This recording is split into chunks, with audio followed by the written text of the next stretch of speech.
भंडाऱ्यातील मोहाडीमधील टांगा गावामध्ये वाघाचं दर्शन झालंय, त्यामुळे ग्रामस्थांमध्ये भीतीचं वातावरण आहे। एखादा शेतकरी एकटं शेतामध्ये जायला घाबरतोय। वाघाला जेरबंद करण्याचे प्रयत्न वन विभागाकडून सुरू आहेत, मात्र वन विभाग काहीही कारवाई करताना दिसत नसल्याचा आरोप ग्रामस्थांनी केलाय। फॉरेस्टवाले आले पण त्यांनी एकही म्हणजे कारवाई केली नाही आपली कोणतीच। वाघ ठिया मारून बसलेला आहे जुडपामध्ये, पण त्यांनी सकाळपासून आल्यावरही काही कारवाई सुरू अजून आहे नाही। रात्रीला 10 वाजेच्या दरम्यान लाईन येते, उन्हाळी रोणे सुरू आहेत आणि आम्हाला लोकांना खूप त्रास होईल त्याचा। खूप लोक घाबरले आहेत, दहशत पसरली आहे वाघाची। मगाशी सकाळी वाघ जेव्हा दिसला तेव्हा एका व्यक्तीच्या शेतावर त्याला सकाळी दिसल्यामुळे तो झाडावर चढला। इंदापूरमधल्या उजनी जलाशयामध्ये दुर्मिळ नकटा जातीचा मासा आढळलाय। भिगवण इथल्या मासळी बाजारामध्ये परीक्षण करत असताना दुर्मिळ नकटा जातीचा मासा आढळून आला आणि महाराष्ट्राच्या काही भागात या माशाला नकटा या नावानं ओळखलं जातं, तर काही लोक याला शेंद्र्या नावानं सुद्धा ओळखतात।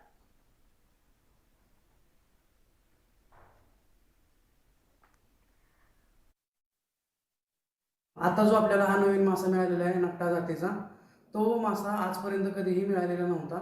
म्हणजेच तो उजनीच्या पाण्यामध्ये असेल किंवा या ग्लोबली रेकग्नाइज फिशमध्ये असेल, तो रेअर केसमध्ये येतो। म्हणजेच IUCNची जी रेड लिस्ट असते त्याच्यामध्ये इंडेंजर्डच्या कॅटेगरीमध्ये हा मासा येत असतो। सगळ्यात महत्त्वाचं या माशामध्ये जे आहे, हा माशाचं जे तोंडाचा भाग जो असतो, ह्या तोंडाच्या भागाचा एक पार्ट हा शिंगासारखा दिसतो। म्हणजे त्याचं नोज जे नाक जे म्हणतात ते कट झालेलं असतं। आता जळगावातल्या केळी उत्पादकांसमोर इकडे आड तिकडे विहीर अशी परिस्थिती निर्माण झाली आहे। जळगाव जिल्हा केळी उत्पादनात अग्रेसर असला तरी यावेळी उत्पादनात मोठी घट झाली आहे, त्यामुळे केळी उत्पादक शेतकरी चिंतेत आहेत। जळगाव जिल्ह्यातील मुक्ताईनगर, रावेर, यावल, चोपडा हे तालुके केळी उत्पादनात अग्रेसर आहेत। या तालुक्यांमध्ये मोठ्या प्रमाणात केळीचं उत्पन्न घेतलं जातं, पण यावर्षी केळीवर CMV आणि करपा रोग पडलाय।